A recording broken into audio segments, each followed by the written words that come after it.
सभागार में जो है बापू परीक्षा परिषद में माइक नीचे कर लीजिए यार। जबकि वहाँ पे 18,000 बच्चों का एडमिट कार्ड इश्यू हुआ था और 12,000 बच्चे वहाँ पे एग्जाम में। भाई मुंह बंद कीजिए ना भाई। अब सवाल उठता है हमारा जो 5 मांग है, हम जो चीफ सेक्रेटरी के पास कल गए थे वहाँ पे हम लोगों ने 5 मांगे थी। पहली मांगे हमारा ये था, पहला मांग हमारा ये था कि हमारा एग्जाम पूरे सेंटर पे, क्योंकि बापू परीक्षा परिषद जो है केवल एक सेंटर नहीं है। अभी जब एडमिट कार्ड रिलीज हुआ है तो 20 से 22 सेंटर के बराबर है, जो कि लगभग 2 से 2.5 जिलों के बराबर है। तो क्या आयोग हमें जवाब दे सकती है कि अगर 2 से 2.5 या 3 जिले में अगर इस तरह का कदाचार हो जाता तो क्या पेपर कैंसिल नहीं करता? दूसरी बात, SOP के अनुसार से हर 1000 से 1200 बच्चे पे एक सेंटर सुपरिटेंडेंट की नियुक्ति होती है। यहाँ 18,000 बच्चों पे एक सेंटर सुपरिटेंडेंट थे। उनका बिना बयान पूरे किए हुए ये मतलब कि अचानक से वो चल बसे, वहाँ से हमारा इन्फॉर्मेशन नहीं आया। अब मैं बताना चाहता हूँ कि अब सवाल उठता है कि अगर वो बोलते हैं कि 18,000 जो बच्चे हैं उनको छोड़ करके उनका तो मैं ले रहा हूँ, दूसरे पे मतलब क्यों हम ले? तो 66वीं में जो उन्होंने किया था वो मुश्किल से 400 बच्चे थे उस सेंटर पे, औरंगाबाद पे 400 बच्चे और यहाँ पे 18,000 बच्चे हैं। ये समानता के विरुद्ध है ये। और आप कैसे क्वेश्चन का जो है आप कैसे निर्णय करेंगे, रिजल्ट कैसे घोषित करेंगे? इन्होंने हाल में ही बयान दिया है कि स्केलिंग करेंगे, लेकिन आप नोटिफिकेशन में स्केलिंग जैसा शब्द यूज नहीं किया। इसका मतलब होता है कि खेल के बीच में खेल का नियम को चेंज करना, जो कि सुप्रीम कोर्ट के हिसाब से ये गलत है। दूसरी बात क्या है कि जिस तरह से बर्बरता पूर्वक हुआ है हमारे छात्रों पे, हम लोग कोई इस तरह से और झूठ मूठ का जो एलिगेशन लगाया गया है कि हम लोग जो है उपद्रवी है, कौन होते हैं कहने वाले की उपद्रवी है? पुलिस का जो हठकर्मिता हुआ है और FIR हुआ है, उन सारे बच्चों पे से FIR हटाया जाए। तीसरा हमारा है जिन पुलिस कर्मियों ने हमारे साथ इस तरह का व्यवहार किया उन पे सख्त से सख्त कार्रवाई हो। चौथी मांग हमारी है जो सोनू हमारा है हमारे बीच में, जो सोनू हमारे बीच में है, उन्होंने खुदकुशी कर ली और वो BPSC का एस्पिरेंट था, उसका सेंटर मुजफ्फरपुर था और यहाँ भी बच्चा वो 3 दिन 4 दिन यहाँ भी बच्चा वो आया है। पता नहीं हमारे बीच में कितने सोनू ऐसा फ्रस्ट्रेटेड है, तो उसको भी संज्ञान लेकर उनको 10 लाख रुपया कंपनसेशन दिया जाए। हमारी अंतिम मांग है इसका जो SOP को जो ब्रीच हुआ है, हर एग्जाम का एक SOP होता है, जो ब्रीच हुआ है ग्रुप में एग्जाम देना या अदर चीज जो है, उसको पूरी उच्च स्तरीय न्यायिक जांच हो और जितना भी CCTV है उसको सार्वजनिक किया जाए। अब मैं बताना चाहूँगा कि ट्विटर पे क्वेश्चन था, अगर वो कहते हैं कि क्वेश्चन कहा था, ये आपकी जिम्मेदारी है कि आप चेक करो। ट्विटर वाला 1 बजे के आसपास सब नीचे हल्का हल्का कर लीजिए, नीचे रखो तो माइक नीचे रखोगे आप सब। सोनू राज माइक का आवाज आएगा ट्विटर पे डाला, अब वो डिलीट कर चुका है। ये 13 दिसंबर को ही डाउनलोड किए हम लोग। उस समय लिंक भी था हमारे पास, अभी लिंक नहीं है। उन्होंने BPSC नेटवर्क, नीतीश कुमार, यादव तेजस्वी और नरेंद्र मोदी को टैग करते हुए ये लिखा है कि भारत का सबसे बड़ा एग्जाम सेंटर बापू परीक्षा परिसर मिसमैनेजमेंट का शिकार हुआ। पेपर कहीं से भी गया, परीक्षा शुरू होने और परीक्षा अंत होने के बीच में अगर पेपर डिजिटल या फिजिकल या किसी फॉर्म में बाहर जाती है, माननीय सुप्रीम कोर्ट के हिसाब से वो पेपर लीक माना जाता है। इसका जांच कराए, डिजिटल फुटप्रिंट इसका सरकार निकाले कि क्या सही है क्या गलत है। EOU को बच्चों ने 8 बज के शाम जब एग्जाम खत्म हो गया, घर आ रहे होंगे, तो EOU को बच्चों ने भेजा, वही 1 बजे वाला, यानी एक बच्चा नहीं अलग बच्चा ये भेजा है। उसमें EOU धमका रही है। क्या मतलब है? अगर आपको कोई भेजा तो आप जांच करेंगे। यहाँ पे EOU लिखती है कृपया अपना नेम, एड्रेस और आधार कार्ड की कॉपी भी उपलब्ध कराएं। क्यों भाई? आपको अगर गया है तो आप जांच करें, आप उसको प्रताड़ित करने के लिए आप ये मांग रहे हैं। और मैं कहना चाहता हूँ महोदय, केवल एक ही परीक्षा पे, एक ही केंद्र पे ऐसा नहीं हुआ। बापू सभागार जो है एक मतलब भगत सिंह जैसा क्रांतिकारी बन के उभरा, जो कि पूरा का पूरा चीज चला और बाकी परीक्षा मतलब सेंट्रलाइज नहीं हुआ। जितनी भी मीडिया हुई सारी कवरेज बापू परीक्षा परिषद को मिली। बच्चों ने अपने अनुभव के आधार पे आरोप लगाया है कि 28 सेंटर में बच्चे जहाँ जहाँ एग्जाम दे रहे थे वहाँ क्या क्या हुआ, हम बारी बारी से आपको पढ़ करके सुना। सेक्रेटरी सर को भी दिया गया। हाँ, और जितनी चीज हम बता रहे हैं सारे चीफ सेक्रेटरी सर को भी उपलब्ध कराया गया है हार्ड कॉपी में। ये जांच का, ये प्रूफ मैं नहीं दे रहा हूँ, ये मैं दिखा रहा हूँ स्क्रीनशॉट जो बच्चों ने भेजा है। ईओयू को हम भेजे हैं, ट्विटर पे क्वेश्चन था, अलग अलग बच्चे जो है ये भेजे हैं। हम लोग का एक एविडेंस ग्रुप है, हम लोग कोई खुफिया विभाग या सीबीआई वाले तो है नहीं कि हमारे पास सीसीटीवी का एक्सेस होगा या हमारे पास डिवाइसेस कुछ है। आपके पास महोदय सारे सीसीटीवी है, आप खंगालो और सार्वजनिक करो, सारे बच्चों को दिखाओ, और छोटा मोटा क्लिप नहीं, 2 घंटा 3 घंटा का है, पूरा का पूरा दिखाओ कि वहाँ क्या क्या हुआ। मैं शुरू करता हूँ लिस्ट। डीएवी पब्लिक स्कूल भिखारी में मुजफ्फरपुर जो की है, यहाँ पे प्रॉपर चेकिंग नहीं हुआ, यहाँ पे प्रॉपर चेकिंग नहीं हुआ है। क्रॉस क्वेश्चन में फिर यहाँ पे प्रॉपर चेकिंग नहीं हुआ। नाम बोलते जाइए, नाम बोलते जाइए ना। Metal detector 10 minute before question दिया गया और 8 मिनट ये, मतलब यहाँ पे एक्स्ट्रा टाइम मिला है। प्रॉपर चेकिंग की समस्या यहाँ पे है। उसके बाद फिर संघमित्रा पब्लिक स्कूल सिवान है, बच्चे रूम नंबर तक बताते हैं। रूम नंबर 111 में पेपर का सील ब्रोकन था। आप पेपर लेकर के आते हैं, बच्चों के सामने खोलते हैं, सिग्नेचर कराते हैं, तब खोलते हैं। ये एसओपी कहता है, आप पहले से खुले हुए पेपर लाते हैं। Room number 112 Sanghamitra public school Siwan. और यहाँ पे उसके बाद जमुई स्कूल जमुई में 7 बच्चे ग्रुप में एग्जाम दे रहे थे। आप क्या कर रहे थे वहाँ पे? क्या एसओपी हमारा कहता है कि 7 बच्चे? महोदय आप चेक कराएं। जमुई में जिसका एग्जाम था उन्होंने बोला है। उसके बाद बीएस कॉलेज दानापुर अपना पटना में लेट एंट्री देते हैं 4 लड़की को 12:32 में। 11 बजे के बाद एंट्री बंद है, 12:32 में आप लेट एंट्री देते हैं और 12:28 तक आपने क्वेश्चन नहीं दिया। अब ये सवाल है किस रूम में नहीं किस रूम में ऐसा हुआ है, आप जांच करें। उसके बाद इस्लामिया स्कूल कटिहार है, यहाँ पे late distribution of question paper हुआ है और एक्स्ट्रा टाइम नहीं दिए। सेंटर कोड KIS 2033 किशनगंज का है। इन्विजिलेटर आते हैं और जैमर को ऑफ कर देते हैं, यानी इंटेंशनली आप चाहते थे कि मैसेज फॉरवर्ड हो, यहाँ से क्वेश्चन हो या आंसर आए, आप चाहते थे तभी तो ऑफ किए। उसके बाद फिर AN कॉलेज यहाँ पे है। AN कॉलेज में बायोमेट्रिक्स नहीं हुआ है, ये आपकी जिम्मेदारी है, कहाँ नहीं हुआ है आप चेक करें, सीसीटीवी आपके पास है।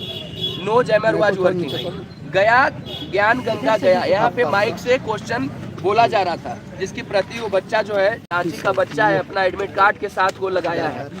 मैं आपको दिखाता हूँ, ये बच्चा है जो अपना एडमिट कार्ड नंबर हर चीज लिख कर और ये आयोग को ईमेल करता है। उधर से कोई जवाब नहीं आती है कि महोदय हमारे सेंटर पे माइक से आंसर सुनाया गया।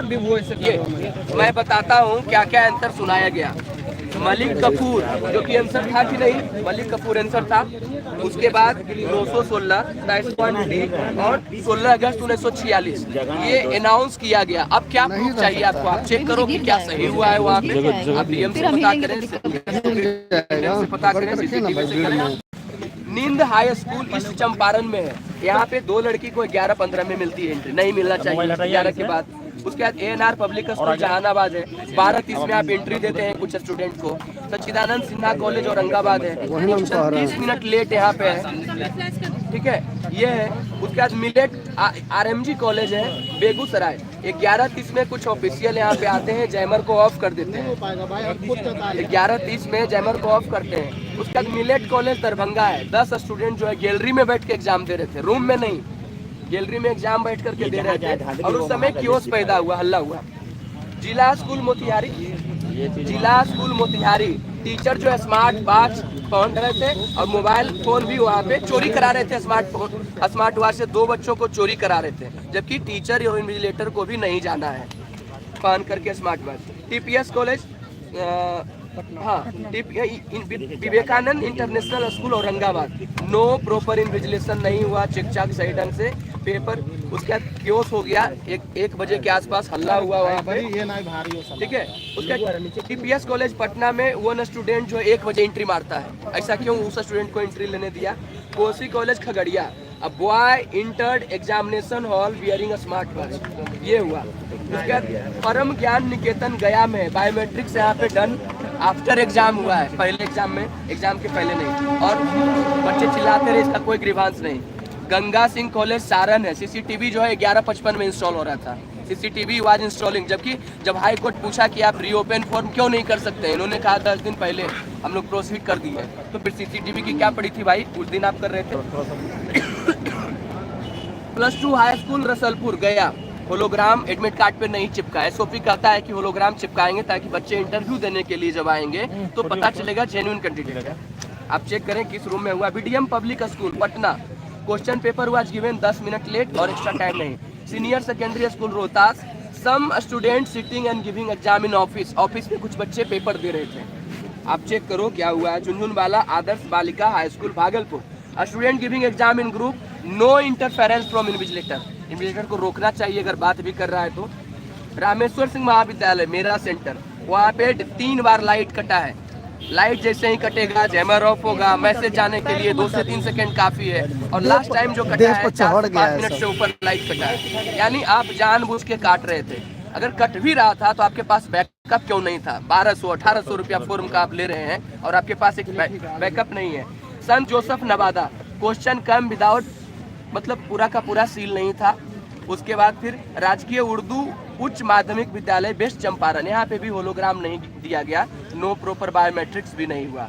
उसके बाद सुगरा कॉलेज नालंदा, सिक्योरिटी में फॉल्ट हो रहा है चेकिंग में। एक गर्ल आती है जो कि पेंसिल से भर रही है। तो ये हम लोगों ने आरोप लगाया। हाँ, इस चंपारण में बहुत सेंटर पे मेटल डिटेक्टर नहीं।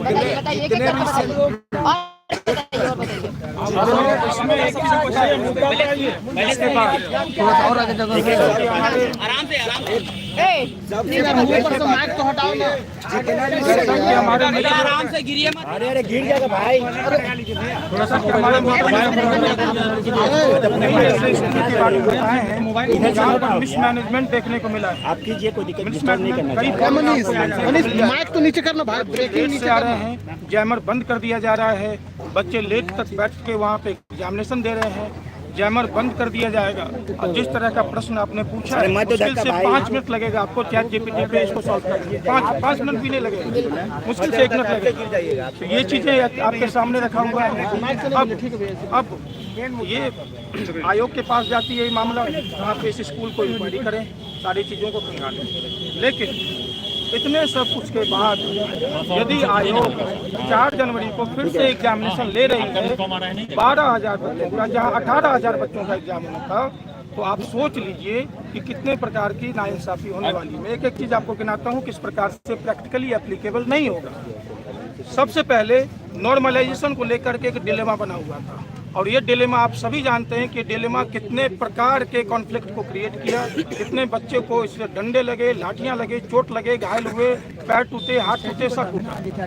ये सभी आप सब पब्लिक डोमेन में जानते हैं। उसके बाद बिल्कुल बताते हैं। आज हम लोग रणनीति के लिए नहीं मिल रहे हैं। आज हम लोग इसलिए आए हैं क्योंकि आज हम सभी विद्यार्थियों पर बार बार ये आरोप लगाया जाता है कि आपके पास कुछ नहीं है, आप लोग ऐसे ही हैं, नॉन सीरियस हैं। आज हम लोग वो सबूत, वो बात, वो तथ्य आपके सामने रखने आए हैं। हम लोग छात्र हैं, हमारी कोई रणनीति नहीं होती है। हम लोग छात्र हैं, अपने जीवन को बढ़ाने के लिए बस स्ट्रेटजी बनाते हैं। सत्याग्रह चलेगा कंप्लीट। अब इतने चीज होने के बाद फिर भी आप एग्जामिनेशन लेते हैं, तो क्या महोदय फिर से आप नॉर्मलाइजेशन को वापस नहीं ला रहे हैं? जिस नॉर्मलाइजेशन को नोटिस निकाल करके कैंसिल किया गया था, क्या वापस नहीं ला रहे हैं? लेकिन इसके बाद जब ये फिर से पब्लिक डोमेन में क्वेश्चन जाने लगा, आपने एक नया शब्द फिर से उछाला है, स्केलिंग का एक नया शब्द है केवल, जिससे अन्य different type of conflict create होने वाला है। जैसे मैं आप सबों से एक प्रश्न पूछूं कि भारत की राष्ट्रपति कौन है, आप आसानी से देख लेंगे 4 ऑप्शन में, आता होगा आंसर दे देंगे आप। और इसी में दूसरे सेट में मैं क्वेश्चन पूछ दूं, क्योंकि हमें मेरे दिमाग में क्या चल रहा है कि मुझे राष्ट्रपति से रिलेटेड क्वेश्चन पूछना है। भारत मेरे दिमाग से निकल गया अभी। मैं लिख दूंगा कि जिम्बाब्वे का राष्ट्रपति कौन है। अब आपके लिए क्या समस्या होगी, आप ही मुझे बता दीजिए। जितने प्रेस कॉन्फ्रेंस में आए हुए हैं, भारत के राष्ट्रपति कौन है, इतना आसान है आपके लिए। और यदि मैं इसी से रिलेटेड दूसरा क्वेश्चन बना दूं, क्योंकि मैं एक एग्जामिनर हूं मान लीजिए, और मेरे माइंड में चल रहा है कि मुझे राष्ट्रपति से रिलेटेड प्रश्न पूछना है, मैं पूछ दूंगा जिम्बाब्वे के राष्ट्रपति कौन है, तो कैसे आप इसको बोलेंगे कि सेम पैटर्न ऑफ क्वेश्चन पे हम क्या कर लेंगे, बच्चों को आंसर निकाल के कटआउट दे देंगे? तो बिल्कुल पॉसिबल नहीं है। अब ये पॉसिबल नहीं है तो उसके बाद पॉइंट उतना है आपका स्केलिंग करेंगे। जो नया टर्म आपने निकाला है, स्केलिंग का टर्म जनरली आपको सब्जेक्टिव क्वेश्चन में देखा जाता है। यूपीएससी जो है स्केलिंग का कंसेप्ट यूज करती है आपको मेंस में ऑप्शनल पेपर में। मेंस के ऑप्शनल पेपर के बारे में आप लोगों ने सुना होगा, स्केलिंग का एक टर्म यूज किया जाता है। जैसे मैथमेटिक्स के ऑप्शनल में बहुत ज़्यादा नंबर आ जाता है, लेकिन कुछ ऐसे ऑप्शनल हैं जहाँ पे कम नंबर आता है। हिंदी लिटरेचर जैसे ऑप्शनल है, सोशियोलॉजी ऑप्शनल है, अधिक नंबर आते हैं, बच्चे उधर ज़्यादा चले जाते हैं। इसलिए यूपीएससी क्या करती है, स्केलिंग का एक टर्म यूज करती है। अब आप क्या करेंगे, जो मेंस के ऑप्शनल में यूज किया जाता है, जीएस में भी नहीं यूज किया जाता है वो। अब मेंस के ऑप्शनल में जहाँ पे इतनी विभिन्नताएं हैं, डाइवर्सिटी है, स्केलिंग हमेशा डाइवर्सिटी में यूज किया जाता है। स्केलिंग जैसे टर्म को अब आप जो जीएस का पेपर, जिसमें हमारे मुख्यमंत्री जी ने हम लोगों को प्रॉमिस किया था, माननीय नीतीश कुमार जी ने, कि 1 exam 1 paper, 1 exam 1 paper, 1 exam 1 paper होगा। उसमें आप जो कंसेप्ट डाइवर्सिटी वाले में यूज किया जाता है स्केलिंग का, उसको जो 1 एग्जाम 1 पेपर होने वाला है वहाँ पर यूज करके आप किस तरीके से रिजल्ट निकालेंगे ये आप ही जानते होंगे, जिससे प्रैक्टिकली कभी भी इक्वालिटी मेंटेन नहीं हो पाएगा, डिस्क्रिमिनेशन होगा, जो कि आप सभी जानते हैं कि एक हमारे फंडामेंटल राइट्स का क्लियर कट वायलेशन देखने वाला है, होने वाला है, जिसमें कोई रीजनेबल रेस्ट्रिक्शंस आप नहीं कह पाएंगे। ठीक है, अगली रणनीति आपकी क्या होगी जनाब, बिल्कुल बात करते हैं, बिल्कुल बात करते हैं रणनीति पर। ब्रीफिंग कर लेंगे। 18,000 अब जो बापू परिसर में जो मैनेजमेंट हुआ, जिसको इस कारण और इस कारण से करवाने जा रही है आपको 4 जनवरी को के आसपास बच्चों का स्ट्रेंथ है। अब उस मामले में टोटल प्रीलिम्स का रिजल्ट कितना आता है, अकॉर्डिंग टू बीपीएससी दूनी का मैं अप्रॉक्स यदि बता सकूं तो 20,000 के आसपास। यदि मैं 18,900 बच्चों का रिजल्ट ले लूं और 20,000 प्रीलिम्स का रिजल्ट आता है, तो ये रिजल्ट आपको 90% से अबव हो गया, अबव 90%। अब जब 90% का रिजल्ट यदि वो हो सकता है, तो कैसे नहीं टोटल एग्जामिनेशन पे इम्पैक्ट पड़ेगा, आप ही मुझे बता दीजिए, कैसे नहीं इम्पैक्ट पड़ेगा ये। अब ये 18,900 जो बच्चे हैं, इन्होंने क्या किया, एक सेंटर को 22 सेंटर में कन्वर्ट किया, जो कि मिनिमम किया है। ये मैक्सिमम भी हो सकता है, आज के न्यूज़पेपर में आया हुआ है, मैक्सिमम 40 भी हो सकता है, 50 भी हो सकता है, मिनिमम इन्होंने 22 बनाया है। अब आप सोच लीजिए 22 सेंटर, यदि 22 सेंटर पे पेपर लीक जिस तरीके से हुआ होता, तो क्या एग्जामिनेशन केवल 22 सेंटर पे होता, उसके बाद पूरे बिहार का कैंसिल हो गया होता। लेकिन केवल एक सेंटर का नाम लिख करके उसके आड़ में जो है बीपीएससी छुप करके जो है हम लोगों को बताया गया है कि केवल एक सेंटर है, और कुछ प्रवक्ता किसी एक पार्टी से वो भी कहते हैं बार बार एक सेंटर पे हिट हुआ है, एक सेंटर पे हिट हुआ है। और जो वो नीट का एक हम लोगों को हवाला देते हैं कि नीट जो है सुप्रीम कोर्ट का जजमेंट है, with due to all respect to the apex court of our country, NEET परीक्षा का जो नेचर है वो एडमिशन के लिए एलिजिबिलिटी क्राइटेरिया का है। नीट एग्जामिनेशन का जो नेचर है that gives you the criteria of admission into the medical college. लेकिन बीपीएससी जो है ये एक एम्प्लॉयमेंट का एग्जामिनेशन है। बीपीएससी में प्रीलिम्स निकाल कर आपको रोजगार नहीं मिलने वाला है, प्रीलिम्स निकाल करके आपको मेंस लिखना है, मेंस निकाल के भी रोजगार नहीं मिलने वाला है, मेंस निकाल करके आपको इंटरव्यू देना है, इंटरव्यू दे के भी रोजगार नहीं मिलने वाला है, इंटरव्यू क्रैक करके फाइनल आउटपुट आएगा तभी आपको रोजगार मिलेगा। तो यहाँ पर आप नीट का यदि हवाला दे रहे हैं बीपीएससी में, तो कहाँ से तार्किक होगा। नीट निकालने के बाद उसको मेंस नहीं लिखना है, नीट निकालने के बाद उनको इंटरव्यू नहीं देना है, नीट निकालने के बाद जो है सीधा उनको एडमिशन होने वाला है। तो वो नेचर दोनों है ही नहीं। वो नेचर यदि आप बीपीएससी में इम्प्लीमेंट करेंगे ये कैसे पॉसिबल होगा, पॉसिबल ही नहीं होगा। आप बोलेंगे कि रात में उजाला है क्योंकि लाइट जल रहा है, तो क्या आप रात को दिन बोल दीजिएगा, क्या ये संभव है? रात को दिन आप कह ही नहीं सकते हैं। ये एक मेन आधार है, ये चीजें हैं। और जी बताइए कितने सेंटर पर जो है लीक हुआ है पेपर, ये बताइए। पेपर लीक का जो है क्योंकि हम लोग इन्वेस्टिगेटिंग एजेंसी नहीं है, जैसे मेरे आपने आरोप लगा रहे हैं ना, नहीं आरोप नहीं है हमारा, आरोप नहीं है। ये हम लोग विद्यार्थी हैं और हम लोग स्टूडेंट होने के बाद हम लोगों के पास जो फीडबैक आया है बच्चों का, जो फीडबैक है उस आधार पर हमने क्या किया है, जो हमारे चीफ सेक्रेटरी साहब हैं उनको भी दिया है। आज आप लोगों के मीडिया के सामने में भी आप लोगों को पूरा दे दिया जाएगा। अब ये सरकार का दायित्व है क्योंकि सारी जांच एजेंसियां उनके अंदर में है। अब तक उनको जांच चुकी करा लेना चाहिए था, लेकिन काफी समय उन्होंने बिता दिया इसमें। अब ये आपको मिला हुआ है, अब आप जांच करवा लें, वहाँ का सीसीटीवी निकलवा लें और देख लें। व्हाट्सएप पे डालने वाले बातें आपने अभी रखी, क्या इससे पहले जो डेलीगेशन गए छात्रों के ये बातों को नहीं रखी गई, इसके वजह से ये प्रेस कॉन्फ्रेंस रखा गया? ये सारी बातें आदरणीय चीफ सेक्रेटरी साहब के सामने रखी गई है, न कि केवल एक डेलीगेशन बल्कि दो डेलीगेशन के द्वारा रखी गई है और बड़ी ही प्रखरता के साथ डॉक्यूमेंटल सपोर्ट के साथ रखी गई है। और चीफ सेक्रेटरी साहब ने उन चीजों को गंभीरता से सुना भी है।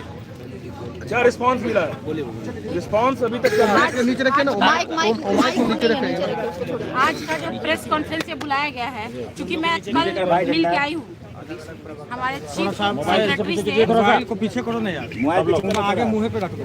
कल चीफ सेक्रेटरी सर के द्वारा जो मीटिंग हुई थी वहाँ मैं मिल के आई, और हम लोग अब इंतजार कर रहे हैं, नोटिफिकेशन का इंतजार कर रहे हैं कि कब री एग्जाम का नोटिफिकेशन हमें मिले, क्योंकि हमने अपनी बातें डिलीवर कर दी है बहुत अच्छे तरीके से। लेकिन आज सुबह से गर्दनी बाग में बैठ के मैं न्यूज़ देख रही हूँ कि क्या हुआ, आखिर हुआ क्या। अनर्गल बयान को सुनने के बाद ये प्रेस कॉन्फ्रेंस बुलाया गया उसके काउंटर में। तो सबसे पहले तो हमें बड़ी हंसी आती है और दुख भी होता है इस बात का कि जिन लोगों को मुद्दा की बिल्कुल जानकारी नहीं है वही प्रवक्ता के रूप में आके और उस पर अनशन अपना राजनीति सेक रहे हैं, तो ये बहुत ही गलत बात है।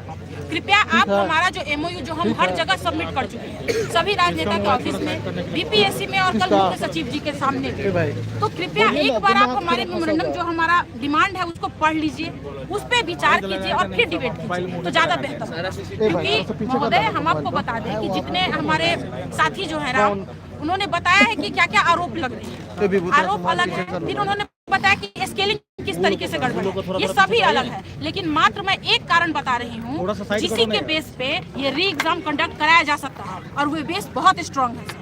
सबसे पहले बात ये कि एक ही पद के लिए, एक ही चीज के लिए सभी लोग इस परीक्षा में अपीयर हुए, टोटल 5 लाख एक पद के लिए एक तरह के नोटिफिकेशन के अंडर हुआ। क्या बापू परीक्षा परिसर में गड़बड़ियां हुई जिसको आयोग माना और उसको कैंसिल कर दिया। लेकिन आपको हम ये बता दें कि वो एक केंद्र है नहीं, जैसा कि आप सभी लोग अब जान चुके, अवगत हो चुके हैं। पता नहीं जो लोग प्रवक्ता के रूप में बात करने आते हैं वो इन मुद्दों को क्यों नहीं समझते हैं, इस पर कभी बात ही नहीं करते हैं। अरे लीक तो हम आप पे आरोप लगा रहे हैं ना, उसकी आप जांच कराइए।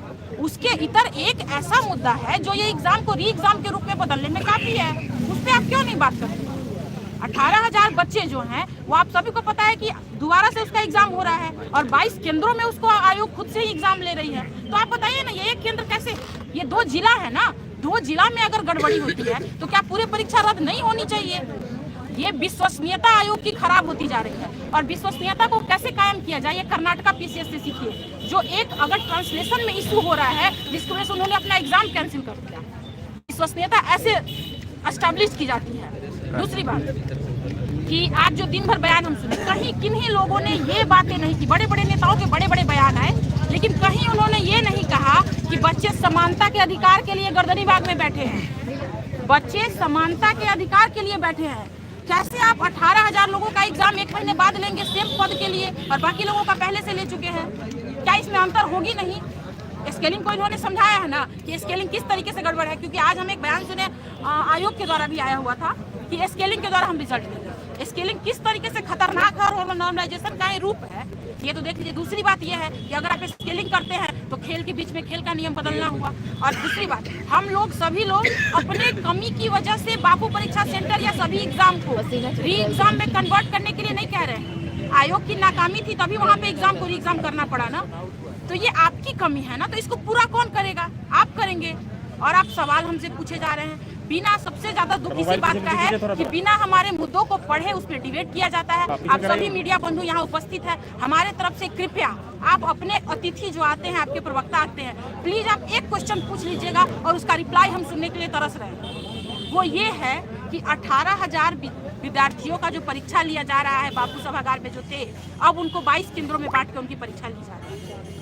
तो इन बच्चों के लिए, किन्हीं बच्चों का एग्जाम किस चीज के लिए? BPSC के लिए हो रहा है, 70वीं BPSC के लिए। उसी चीज का एग्जाम हम लोग 13 दिसंबर को दे के बैठे हुए यहाँ पे। तो एक बात बताइए, 1 महीने का जो ये टाइम उनको एक्स्ट्रा एज मिला है उन बच्चों को, 18,000 बच्चों को, उनको जिनको पैटर्न भी पता है, सब कुछ पता है, 1 महीने का समय बहुत ज्यादा होता है, सब कुछ पता है, आप नॉर्मलाइजेशन नहीं कर रहे हैं, स्केलिंग नहीं कर रहे हैं, तो आप किस बेस पे इस चीज को इक्वल करेंगे? हमारे समानता के अधिकार को आप कहाँ एस्टैब्लिश करेंगे? मुद्दा इस पे होना चाहिए, डिबेट इस मैटर पे होना चाहिए सर। और हम आप सभी मीडिया बंधु से यार आप कह रहे हैं कि आप जरूर ये क्वेश्चन को पूछिए और इसका रिप्लाई सुनने के लिए हमारे काम तरफ। एक बहुत बड़ी बात बोले कि 20 से 25,000 रिजल्ट ही आता है और 18,000 का पेपर ही ले रहे हैं। बिल्कुल 90% 1 महीने बाद ले रहे हैं, लगभग 1 महीने बाद। ये बताइए, ये जो डॉक्यूमेंट आप व्हाट्सएप पे डाल दिए क्या है? कहाँ एकदम सही है सर, आप समानता, यही मुद्दा है सर, यही मुद्दा है। और आप हमसे क्वेश्चन पूछ सकते हैं। जो डाटा उन्होंने दिया, मोबाइल पीछे डाटा दिया है, वो डाटा किस आधार पर आपने तैयार किया? देखिए मैं बताती हूँ डाटा क्या आधार जगह हुआ है जी मैं बता रही हूँ उसका। देखिए जैसे कि मैं एक परीक्षार्थी हूँ, ये भी परीक्षार्थी है, ये भी सभी लोग परीक्षार्थी हैं। 12 से 2 हम अपने एग्जाम सेंटर में थे, वहाँ से निकले, हम लोग पूछते हैं आपका एग्जाम कैसा गया, आपका एग्जाम कैसा गया, पूछते हैं ना। हमारे साथी बता रहे हैं कि देखिए ऐसे ऐसे माइक से बोला जा रहा है, कोई बोल रहे हैं, फिर हमने उसको ध्यान दिया। फिर दूसरे साथी हैं, उनको कोई फोन करके बोल रहा है कि यहाँ पे जैमर काम नहीं कर रहा है। मतलब सूचनाओं के रूप में हमारे पास इस तरह की घटना कितने सेंटर पर हुई? 28 सेंटर पे, 28 सेंटर पे हमें घटनाओं का जो एक हमें पता चल पाया है। हाँ पता चल पाया है ये चीजें। तो हम लोगों ने ना उसको एक जगह जंबल किया। और देखिए सर, हमें विश्वास नहीं होता, अगर हमारे कोई छात्र हमारे कोई दोस्त हैं और वो कह रहे हैं कि वहाँ पे कुछ धांधली सेटिंग हुई, हम क्यों विश्वास करें? विश्वास करने का तब हमें क्लियर हो गया और विश्वास होने लगा जब हमने सुना कि बापू सभागार में इस तरह के गड़बड़ियाँ, जब सेंट्रल में, जब आप राजधानी में इस तरह की गड़बड़ी हो सकता है तो हमें विश्वास होने लगा उन सभी पे। बाबू परीक्षा परिषद में जब हुआ तो फिर हमें विश्वास होने लगा कि नहीं ये अखबार नहीं है, ये सच हो सकता है, और ये विश्वास बदल गया। अब हम ये आगे क्या चाहते हैं आप? स्ट्रैटेजी रहेगा, स्ट्रैटेजी आप लोग पूछ रहे हैं। ये जो मंच है ये शुरुआत से कभी भी राजनीतिक मंच नहीं था, अभी भी नहीं है, लेकिन फिर भी कुछ लोग इस पे आरोप लगाते हैं कि राजनीतिक मंच बन गया है।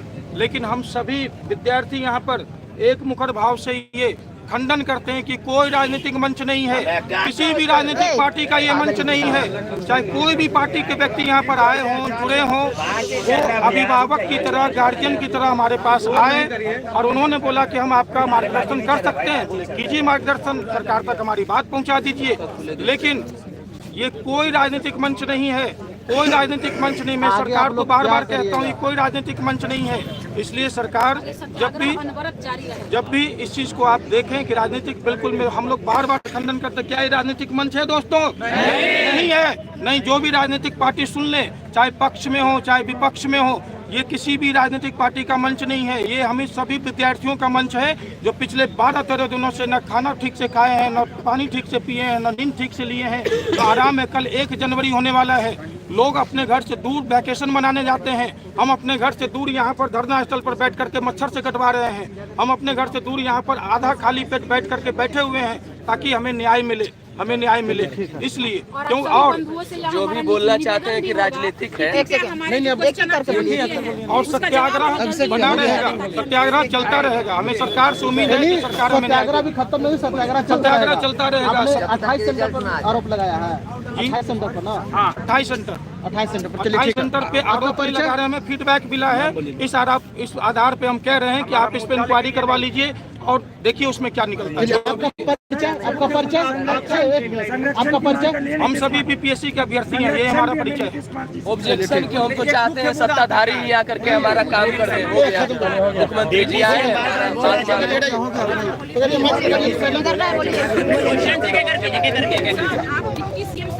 हमारा ये बात कह दीजिएगा कि जमा करना, सीबीआई बनना, ईडी बनना ये दूसरा मैटर है। पहला वो ये जवाब दे देना कि 18,000 बच्चों का 1 महीने बाद परीक्षा हो रहा है और बाकी लोगों का पहला होगा समानता। और माननीय नीतीश कुमार जी मुख्यमंत्री जी, माननीय मुख्यमंत्री जी से हम सबों को संरक्षण चाहिए, क्योंकि जिस तरीके से अब हम लोग व्यवस्था के बारे में बोल रहे हैं, जिस तरह से हम लोग सेंटर के बारे में फीडबैक आया, हमने बोला है, उस प्रकार से हम लोगों को कई तरह का खतरा हो सकता है। इसलिए हम माननीय मुख्यमंत्री जी से, जो बिहार के मुख्यमंत्री श्री नीतीश कुमार जी हैं, उनसे हम सभी विद्यार्थी संरक्षण का डिमांड करते हैं, वही हमारी रक्षा करेंगे। क्योंकि जिस प्रकार हम अपनी डिमांड को लेकर के बाहर जाते हैं, हम पर लाठियां बरसा दी जाती हैं, तो संरक्षण का डिमांड हम मुख्यमंत्री आदरणीय नीतीश कुमार जी से करेंगे। ये संरक्षण हमें उनको देना पड़ेगा। और री एग्जामिनेशन बीपीएससी को जितने भी आधार बनाए गए हैं, ये सभी आधार इनफ है, काफ़ी है आपको री एग्जामिनेशन लेने के लिए। इसलिए री एग्जामिनेशन लीजिए। और कॉन्स्टिट्यूशनल बॉडी में विश्वास स्थापित करना भी आपका दायित्व है, न कि केवल आपका काम है, आपका रिस्पॉन्सिबिलिटी है। आपके कॉन्स्टिट्यूशनल बॉडी में कई बार नहीं, एक बार नहीं, 50 बार बताया गया है। तो माननीय कॉन्स्टिट्यूशनल बॉडी में जो अविश्वास हो गया हम सबों को, उसमें विश्वास स्थापित करना भी आपका कॉन्स्टिट्यूशनल रिस्पॉन्सिबिलिटी है। तो कृपया आप अपना कॉन्स्टिट्यूशनल मोरालिटी और कॉन्स्टिट्यूशनल रिस्पॉन्सिबिलिटी, जो सुप्रीम कोर्ट ने बार बार अपने जजमेंट में बोला है, इसको आप फॉलो कीजिए और एग्जामिनेशन लेकर के सभी बच्चों का विश्वास फिर से स्थापित कीजिए, फिर से स्थापित कीजिए। राम भाई बताइए। अच्छा एक मिनट, मुख्यमंत्री ने नए साल की बधाई दी है पूरे देशवासियों को, क्या कहेंगे आप? निःशब्द है, हम सब निःशब्द हमारे लिए हैं। नया साल इस बात पे गर्दनी बाग निःशब्द है। और पूरा बिहार का जो स्टूडेंट है ना, स्टूडेंट की एक जाति होती है, स्टूडेंट अपने आप में होता है। पूरा बिहार जो है निःशब्द है उनके इस बयान पे, बस हम कुछ नहीं कर सकते। हाँ राम हमारे जी लिए बताइए। नया साल तभी होगा जब हमारे लिए री एग्जाम होगा। अब क्या दिखाएं हम लोग, जितना भी दिखाना था दिखा लिए, जांच करे और इनफ है। राइट टू इक्वालिटी वाला तो हम लोग को नया साल उससे पहले ही घोषणा हो जाए कि हम लोग री एग्जाम देने वाले हैं और खुशी खुशी हम लोग अपने बेंच और टेबल पे जाएं, किताब उठाएं और पढ़ें। 17वीं बीपीएससी का जो मामला है, क्या सुप्रीम कोर्ट तक गया है या जाएगा? बिल्कुल बिल्कुल, मामला गया भी है, अभी और जाएगा, NHRC में भी जाएगा। नहीं, हमें सूचना मिली है कि कोई मामला सुप्रीम कोर्ट तक अभी तक कोई केस फाइल या कागज फाइल नहीं हुआ है। बिल्कुल फाइल हुआ है, मैं उनका नाम प्रॉपर नहीं जानता हूँ, ठीक है, लेकिन मेरी उनसे बात हुई है और उन्होंने फाइल भी किया है। NHRC में भी मामला गया है। कोर्ट बंद है, सुप्रीम कोर्ट बंद नहीं है। हाई कोर्ट वाला जो है 3 तारीख को और भी जाएगा। और जितने बच्चे जो हैं, खास करके जिन पे FIR हुआ है, उनके लिए भी, और जो पुलिस वाले ये काम किए हैं कि 61 लगा देना, महिला पुलिसकर्मी के साथ छेड़छाड़ का ये आरोप, ये सब लगा देना, उन लोग के खिलाफ भी जो है कोर्ट में मामला जाएगा। नहीं जिन लोगों पे FIR वगैरह हुआ है उनसे तो वो मामला हट जाएगा, यहाँ जहाँ तक पता चला है। लेकिन सुप्रीम कोर्ट के मामले में क्या कहिएगा, जो कोर्ट पे गया है, अगर री एग्जाम नहीं होता है तो क्या आगे भी लड़ाई सुप्रीम कोर्ट से जारी रहेगा या हाई कोर्ट में? बिल्कुल बिल्कुल, न्यायालय से जारी रहेगा, न्यायालय से जारी रहेगा। और यहाँ भी हम लोग स्ट्रेटजी बना रहे हैं, क्या करना है वो देखा जाएगा। मुख्यमंत्री जी के स्टेटमेंट का हम लोग इंतजार कर रहे हैं, वही सर्वा है और वही कुछ कर सकते हैं। वो तो बोल ही नहीं रहे हैं किसी। आयोग से मिलने के लिए आप लोगों की टीम गई हुई थी, क्या बात हुई, क्या रिजल्ट आयोग हुआ? से क्या बात करें, हम लोग सेंटर चीफ सेक्रेटरी हाँ, से बात चीफ कर रही सेक्रेटरी से। है। आयोग तो कुछ सुन नहीं रही है, क्या क्या उपद्रवी डिटेल्स और में नॉन बताइए सीरियस थोड़ा। बोल रही है। तो बस चीफ सेक्रेटरी को इन्फॉर्म हो गया है। तो हम लोग रिक्वेस्ट किए थे कि माननीय मुख्यमंत्री जी से भी हमारा डेलीगेशन जाए, उनको समझाए और गार्जियन जो है वो बात करें। आयोग से क्या कहा जाएगा? आयोग से यही है कि फर्स्ट बार उसने उधर से हम लोग पे नॉर्मलाइजेशन थोप दिया, फिर 6 तारीख को एक नोटिस जारी करते हैं कि नॉर्मलाइजेशन नहीं लेंगे। सेकेंड बार फिर आप स्केलिंग थोप दे रहे हैं। ये बार बार चाह रहे हैं कि छात्र आंदोलन में भिड़े रहे, पढ़े लिखे नहीं। हम लोग तो बार बार कहा कि भाई नॉर्मलाइजेशन का विरोध हम लोग शुरू से कर रहे हैं, जबकि उन्होंने उस समय नॉर्मलाइजेशन के विरोध में 6 तारीख को एक नोटिस जारी किया। उसके बावजूद अब करें कि नया एक टर्म ला दिया स्केलिंग। स्केलिंग भी नॉर्मलाइजेशन का एक पार्ट है। और जबकि ये हमेशा से कहे हैं, यहाँ पे जो भी कैंडिडेट है वो बोला गया कि भाई नॉर्मलाइजेशन आप नहीं लाइए। क्यों? क्योंकि यूपीएससी का जब मेंस का पेपर होता है, वो भी ऑप्शनल का पेपर, हाँ, उसमें नॉर्मलाइजेशन यूज किया जाता है या स्केलिंग यूज किया जाता है, और ये पीटी में ही नॉर्मलाइजेशन को यूज कर रहे हैं। इस चीज का विरोध हम लगातार जारी रखेंगे। अब क्या आगे की रणनीति रहेगी? आगे लगातार सत्याग्रह जारी है, हाँ। जब तक री एग्जाम नहीं होगा। न्यू ईयर में क्या करेंगे आप लोग? सत्याग्रह पे रहेंगे हम लोग। घर का याद आ रहा है कि नहीं आ रहा है? पूरा तरह से घर का याद आएगा ही। घर वाले बुलाए कि नहीं बुलाए? बुलाए हैं, जब तक री एग्जाम नहीं होगा तो कैसे हम लोग हटेंगे। लगातार मेरा मांग जारी है। बाकी राम भाई ये देखिए, हाथ जोड़ते हुए हमारे शिक्षक, इन पे इतना मारा गया लाठियों से। सारा और फोटो कॉपी करवा दिया। हाँ बिल्कुल, इन पे सेक्शन 61 भी किया गया। हाँ। ये देखिए, हमारी एक बहन है जिसको पुरुष कांस्टेबल मारा है, इंटरनल ब्लीडिंग हुआ है इसका। हाँ। और ये इसको प्रॉब्लम है बहुत ज्यादा, भी ये जिंदगी भर जो है हाँ। अब इसी तरह से ये झेलेगी एक समस्या को। हाँ। आप देखिए शिक्षक को कैसे टेररिस्ट की तरह लग रहा है, कोई टेररिस्ट है। हाँ। उस तरह से खींच करके ले जाया गया हमारे रमांशु सर को, जी। जबकि हम लोग का पेशेंस 13 दिन तक रहा।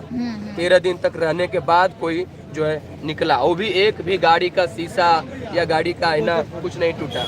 ये देखिए हमारे सुजीत सर, सुनामी सर, जो भूख हड़ताल पे थे, यहाँ पे अमरन अनशन पे थे बिना जल, और ये PMCH में भर्ती हुए। ऐसे हमारे कितने भाइयों हैं जिनको पुलिस के द्वारा जो है इस तरह एक और फोटो वायरल हो रहा है जिसपे अभ्यर्थी जो है विश्वकुमान भवन के पास सैल्यूट देते हुए जन गण मन गाते हुए जो है दिखाई दे रहा है। यहाँ पे जन गण मन और नेशनल फ्लैग का बिल्कुल रिस्पेक्ट नहीं किया गया, जो कि पुलिस के डिकोरम के हिसाब से गलत है।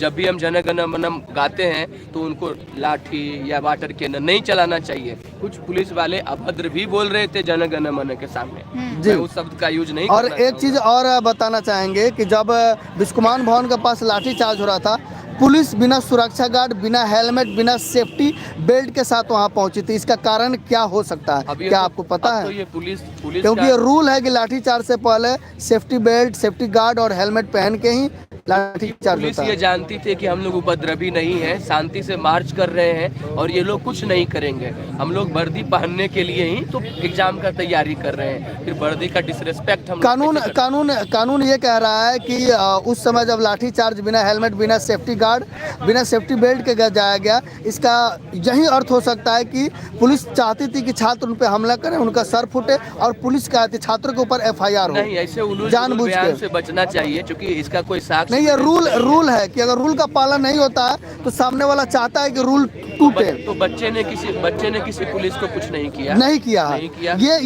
ये छात्रों के हित में है कि बच्चों ने नहीं किया। अगर बच्चे ने किसी न किसी को मारा होता तो कंफर्म सारे छात्रों पे FIR होता कि पुलिस के ऊपर हमला हुआ है। बिल्कुल हम लोग वही बनने के लिए हैं, उन लोगों को सहयोग करना चाहिए। सरकार को छोटी सी मांग है कि अनियमितता हुआ है, आपने बोला है, ट्विटर पे क्वेश्चन आया, जब क्वेश्चन बाहर आ गया तो किसी फॉर्म में आ गया। सुप्रीम कोर्ट के अनुसार से एग्जाम के दौरान क्वेश्चन किसी भी फॉर्म में, डिजिटल या फिजिकल फॉर्म में बाहर आए, यही पेपर लीक है, अब फिर से एग्जाम ले लो, इतना तिल का तार करने का कोई जरूरत ही नहीं है। स्वीटी शेरावत के द्वारा कहा जा रहा है कि लाठी चार्ज नहीं हुआ है। अब स्वीटी शेरावत जो कह रही है वो कितना सत्य है और मीडिया वाले जो दिखा रहे हैं वही गलत है। वो नहीं मान रहे, उनको प्रूफ देने के बाद कह रहे हैं कि नहीं लाठी चार्ज चला, सारा मीडिया दिख रहा है। स्वीटी शेरावत केवल वही सत्य तो है नहीं। अब क्या करेंगे आप लोग? रुकिए ना, रुकिए ना, आगे आप लोग क्या करेंगे? आगे क्या मुख्यमंत्री जी से बात अगर होता है, कल सेक्रेटरी साहब बोले थे कि मुख्यमंत्री से बात कराने का कोशिश करेंगे। हम तो कहते हैं मत बात कराइए, सीधे मुख्यमंत्री जी ऑर्डर दे दें, री एग्जाम हो जाए, हमारी मांग वाजिब है, हम लोग उठ के खुशी नया साल मना लेंगे, टेबल कुर्सी पे हमारा किताब होगा, आराम से सुबह से कहा जा रहा था कि आज गुड न्यूज आएगा, गुड न्यूज आएगा, समय खत्म हो चुका। हाँ, गुड न्यूज तो अभी नहीं आया, लेकिन हम लोग आशान्वित हैं अभी भी आ जाए। न्यूज आने के लिए बस 2 से 3 सेकंड काफी है कि नोटिस आ गया, आ जाए बस नोटिफिकेशन दे देना चाहिए BPSC के पोर्टल पे। बस उसके बाद डेट अनाउंस कीजिए, कैसे करेंगे आप, धीरे धीरे अपना हो। जिस आनंद फानंद में नीतीश कुमार जी दिल्ली से पटना आए, वैसा लग रहा था पॉलिटिकल मामला है, क्या लग रहा था? ऐसा लग रहा था कि छात्रों के हित में कुछ सोचेंगे। आशा तो कर ही सकते हैं, लेकिन सत्ता परिवर्तन की भी बात की जा रही है, आप लोगों के हित में हमको कोई सत्ता परिवर्तन का नॉलेज नहीं है कि क्या होने वाला है, लेकिन ये लगा कि मुख्यमंत्री जी आ रहे हैं जल्दी से, तो शायद हमारे लिए आ रहे हैं। तमाम नेशनल मीडिया पे चला कि आनंद फानंद में कुमार जी पटना पहुंचेंगे और छात्रों के हित में सोचेंगे। कुछ काम करना है नीतीश कुमार जी को ही करेंगे, वही आकर के एकदम अच्छे से कर दे, नोटिस जारी हो जाए, हमारा हम लोग खुशी जाएं। और क्या मांग हम लोग है? सुबह राज्यपाल से जब मिलने गए तो लोगों की उम्मीदें बढ़ गई। हाँ, उम्मीदें हमेशा बढ़ती है जब हम लोग उच्च अधिकारी के पास जाते हैं। हाँ। तो अब क्या करेंगे आप लोग? क्या रणनीति बन रही है? बस जारी रहेगा, मुख्यमंत्री जी का इंतजार करते हैं क्या बोलते हैं। हाँ। गलत तो हुआ है, उसको अभी भी करेक्ट कर ले। आयोग की ट्रांसपेरेंसी, अकाउंटेबिलिटी, जो नोलन कमेटी का इंटीग्रिटी, ये सब मेंटेन करने के लिए, विश्वसनीयता को बनाने के लिए जरूरी है कि छात्रों के मांग को पूरा। हमारे साथ राम थे जिन्होंने पूरे डॉक्यूमेंट के साथ, प्रूफ के साथ अपनी बातें रखी और बताया, सारी जानकारियाँ दिया उन्होंने। आइए देखते हैं दूसरी तरफ, ये देखिए 20 से 30 के बाद उसका परीक्षा होगा। यही मेरा मेन कंसर्न, ये मेन मुद्दा यही मुद्दा है। और इसी पे हमारा है कि ये समानता के अधिकार का हनन है ना। ये तो है कि ऐसा लग रहा है किसी को। और सर मेन डिबेट जो वो लोग कर रहे हैं बैठ के, आज कल की रणनीति हम लोग बैठेंगे, शाम को रात में बैठेंगे, उसके बारे में घर का याद आ रहा है कि नहीं न्यू ईयर में? अब घर की याद की क्या बात, अब इतने दिन से हम लोग यहाँ रह गए हैं। अब हमारी मांग को लेकर अगर घर वाले लोग को भी उम्मीद जुड़ गया है कि जल्द से जल्द लोग यहाँ पे। और वैसे घर वाले को क्या है, घर वाले को हर लोग को चाहता है कि हमारा बेटा हमारा घर पे रहे, हमारा चिराग हमारे घर पे रहे, लेकिन सरकार नहीं चाहती है कि हमारा बेटा घर पे रहे। तो यही सही, अब सरकार की मंशा क्या है उसमें से पता चलेगा। न्यू ईयर का बधाई दिए हैं नीतीश जी। तो नीतीश कुमार जी को मैं यही कहूँगा कि आपको बधाई देना था हाँ। तो नोटिस दे कर देते। ये बधाई देने की क्या मतलब है? बधाई के साथ कोई गिफ्ट भी होता है, लेकिन अभी तक आपने कुछ नहीं दिया। अब क्या लग रहा है, अब क्या करेंगे आप लोग? अब कहीं ना कहीं जो उम्मीदें हैं और थोड़ा सा टूटती हुई नजर आ रही है। देखिए, उम्मीद कभी टूटता नहीं है, ठीक है। उम्मीद जब एक बार हम लोग लेके चल गए तो उम्मीद कभी खत्म नहीं होगा। और हमारी जब तक सत्याग्रह चलता रहेगा, जब तक सरकार को बैकफुट पे ही रहना होगा। तो समय भी बहुत कम है आप लोगों के पास, डेट भी घोषित कर दिया गया है। डेट घोषित करने से क्या होता है? डेट घोषित कर दिए हैं, वो तो छुपाने के लिए जल्द से जल्द उन्होंने डेट घोषित किया था। वो अपनी नाकामी छुपाने के लिए जल्द से जल्द एग्जाम लेना चाहते हैं कि लड़का हताश होकर सत्याग्रह रोक देगा। लेकिन उनको जो करना है करते रहें, हमारा आंदोलन जारी रहेगा, हमारा सत्याग्रह जारी रहेगा। और उनको एग्जामिनेशन का नोटिस जारी करना होगा, री एग्जामिनेशन भी लेना है। तमाम इल्जाम लगा रहे थे।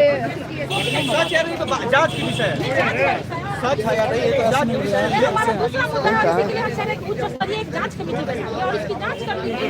हम यहाँ पे इल्जाम नहीं लगा रहे हैं, लेकिन आप क्योंकि पेपर भी तो राज्य का सबसे बड़ा आप परीक्षा ले रहे हैं ना, राज्य का सबसे बड़ा भर्ती परीक्षा बोर्ड है ये बीपीएससी, है ना। और आयोग है, इतना बड़ा आयोग है और बड़ा आप लोग लड़ाई लड़ रहे हैं, आंदोलन कर रहे हैं। अब तक तो इससे बड़ा आंदोलन कभी हुआ नहीं था। और सर इससे संयमित आंदोलन लिया गया, इससे संयमित आंदोलन आज तक नहीं हुआ है।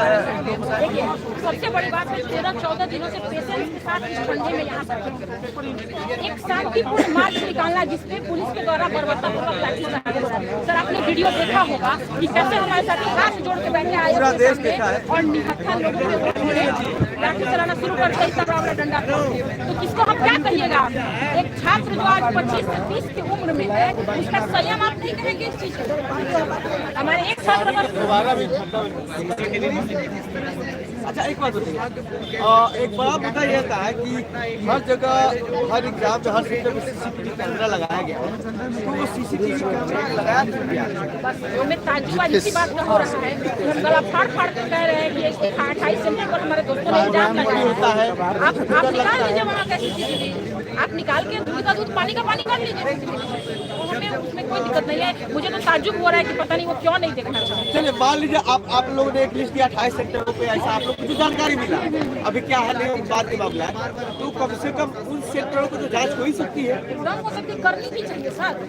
एक बात आप बताइए, आप हमारे मम्मी पापा हैं, भाई बहन दोस्त हैं, अगर हम पे कोई इल्जाम लगाते हैं तो हमें क्या है कि हम उनपे अपनी विश्वसनीयता को बनाए रखें।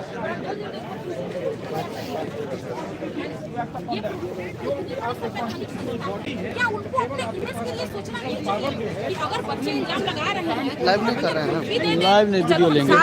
अच्छा, आपने वीडियो लेंगे तो आपने कहा लाइव हो रहा है,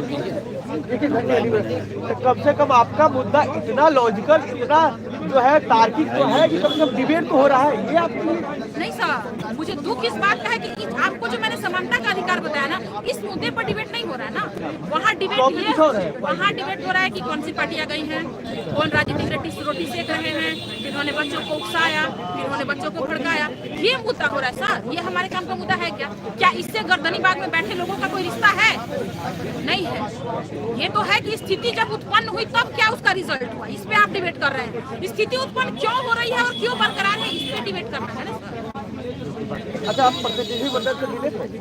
हाँ, हम मिले हुए थे चीफ सेक्रेटरी सर से, उनको सारी बातों से अवगत करा दी सर। हमें आपने की पॉइंट के चक्कर में एक्सीडेंट हो गया। पहले बीपीएससी में था, आपने सब्जेक्टिव लिस्ट से हटा के उसको ऑप्शनल में लाकर रख दिया, ऑप्शनल में प्रॉब्लम होने ऑब्जेक्टिव में रख दिया, ऑब्जेक्टिव में प्रॉब्लम होने लगा तो आपने उसको क्वालिफाइंग बना दिया। स्केलिंग और तो पहले से विवाद में है, अब फिर से दूसरा विवादित शब्द क्यों ला रहे हैं इसमें? बच्चा क्या करे, पढ़े कि सभी शब्द को लेकर के विवाद दिमाग में आए, फिर वो विवाद को लेकर के आंदोलन पर बैठे, फिर वो डंडा लाठी खाए, फिर वो अपने पैर हाथ का इलाज करवाए, वो पढ़े लिखे इस हाथ से वो पेन चलाए, इस हाथ में मरहम लगा करके घर में बैठे, क्योंकि वो जब आवाज़ उठाने आता है तो उस पर डंडे चला दिए जाते हैं। आदरणीय, जिस प्रकार से नॉर्मलाइजेशन एक विवादित शब्द है, नॉर्मलाइजेशन अपने आप में बहुत बढ़िया चीज़ है, लेकिन बीपीएससी यूपीएससी जैसे एग्जामिनेशन में एक विवादित चीज़ है, ठीक है। ऐसे ही जो स्केलिंग है वो पहले से विवादों में रहा है। उत्तर प्रदेश यूपी पीसीएस का मैं एग्जाम्पल दे रहा हूँ, बीपीएससी का मैं एग्जाम्पल दे रहा हूँ, दोनों जगह ये विवादित रहा है। जिसका असर हमने देखा है कि ऑप्शनल हटाना पड़ा यूपीपीसीएस को, जिसका असर मैंने बीपीएससी में हम लोगों ने देखा है कि सब्जेक्टिव से इसको ऑब्जेक्टिव बनाया गया है। और इसको स्केलिंग को यूपीएससी भी तब यूज करती है जब बहुत ज़्यादा किसी ऑप्शनल में नंबर आने को होता है। आप स्केलिंग को प्रीलिम्स जैसे एग्जामिनेशन में, जो कि primary first level of examination होता है, उसमें आप स्केलिंग को यूज करेंगे। और जिस तरह के क्वेश्चन को आपने इस बार पूछा था, जिसमें एनालिटिकल स्किल तो कहीं था ही नहीं, आप फैक्चुअल चीज़ें, वो भी ऐसा फैक्ट जो एक लाइन एक किताब कोई पढ़ ले उसमें सारे वन लाइनर याद करके चल जाए, ऐसे क्वेश्चन में स्केलिंग जैसे टर्म को, जो हाईली सब्जेक्टिव इशूज है, कैसे आप अप्लाई कर सकते हैं। दूसरा, स्केलिंग जैसे चीज़ जो है जनरली साइंस जैसे विषय में यूज किया जाता है। बीपीएससी जैसे एग्जामिनेशन में 70% के आसपास क्वेश्चन आपको ह्यूमैनिटीज से पूछे जाते हैं। जहाँ ह्यूमैनिटीज के प्रश्न पूछे जाते हैं वहाँ पर स्केलिंग को कैसे प्रयोग करेंगे, मैं एग्जाम्पल पर आपको बताना चाहता हूँ। एक एग्जाम्पल देता हूँ। जैसे एक प्रश्न है कि भारत के राष्ट्रपति कौन है, आपके पास 4 ऑप्शन है, आपको आता आंसर दे देंगे आप। लेकिन अब एग्जामिनर के दिमाग में रहेगा कि अरे यार, हमें तो सेम पैटर्न पे क्वेश्चन बनाना है, तो भारत के जगह क्या कर देंगे, जिम्बाब्वे का राष्ट्रपति कौन है। अब बाकी चीज़ तो समान है, राष्ट्रपति पे ही उनको क्वेश्चन पूछना था एक। लेकिन क्या भारत का राष्ट्रपति जो व्यक्ति आराम से जानता है, क्या वो व्यक्ति जिम्बाब्वे का राष्ट्रपति का नाम पता है? क्या आप लोगों में से किसी को पता है? एक आदमी को पता होगा जिम्बाब्वे का राष्ट्रपति है, राष्ट्रपति कौन है? इसको भी मैं हटा दूं, अभी आपको पूछ लूं कि भारत का राष्ट्रपति कौन है, आप अच्छे जानते हैं, लेकिन यही मैं पूछ दूं आपको, अर्जेंटीना का राष्ट्रपति कौन है, बुरांडा का राष्ट्रपति कौन है? ठीक है, कंफ्यूज हो जाएंगे आप। तो क्या श्रीमान ये सेम लेवल ऑफ क्वेश्चन हुआ? आपके हिसाब से तो हो जाएगा कि हमने राष्ट्रपति पे क्वेश्चन पूछा है, लेकिन आप लॉजिकली जरा सोचिए, रैशनली जरा सोचिए, क्या ये सेम पैटर्न का क्वेश्चन है, सेम क्वेश्चन है? यदि नहीं है तो 12,000 बच्चों का फिर से आप एग्जाम ले रहे हैं, तो क्या ये बाकी बच्चे जो एग्जामिनेशन दिए हैं, क्या उनके साथ अन्याय नहीं होगा? बहुत बड़ा अन्याय होगा। और यदि आप जो बच्चे एग्जामिनेशन देने वाले हैं उनके साथ भी समस्या एक लेवल पे हो सकता है, मैं उनको उकसा नहीं रहा हूँ, बस उनको अपने विचारों पर रखना चाह रहा हूँ यहाँ पर। यदि आप पैटर्न को बदल देते हैं, यदि आप पूछते हैं भारत का राष्ट्रपति कौन है, हम लोगों से पूछ लिया, उनसे पूछ लेते हैं जिम्बाब्वे का राष्ट्रपति कौन है। यदि वो उनसे जिम्बाब्वे का राष्ट्रपति नहीं पूछ कर उनसे पूछते हैं कि राष्ट्रपति के शक्ति कौन कौन से हैं, निम्नलिखित में से राष्ट्रपति के शक्ति कौन कौन से हैं, अब उनके लिए क्या हो गया, लेवल ऑफ डिफिकल्टी बढ़ गया। अब लेवल ऑफ डिफिकल्टी बढ़ गया, एनालिटिकल हो गया, उसमें आपने स्टेटमेंट टाइप क्वेश्चन फ्रेम कर दिए। अब तो क्या हो गया, क्वेश्चन का पूरा पैटर्न ही चेंज हो गया।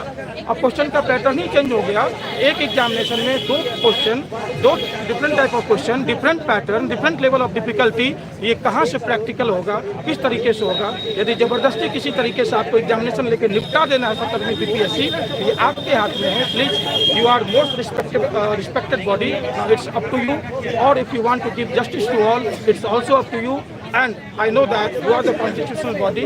Definitely you will think over it, and you will think to give the justice to the person who asking the justice for you in the past, from the past many days, and please give justice to him. And also I am requesting my Chief Minister, Honorable Chief Minister Shri Nitish Kumar ji, you are such a great man, please think about the future of this Bihar, because they are asking not a job, they are asking not a money. आप 18,000 बच्चों का परीक्षा दोबारा 1 महीने के बाद लेने जा रहे हैं, और सेम पद के लिए बाकी बच्चे 13 तारीख को एग्जाम दे चुके हैं, तो 18,000 एक नंबर होता है सर। पीटी में रिजल्ट ही 20-25 हजार आने वाला है, तो कहाँ से समानता यहाँ पे?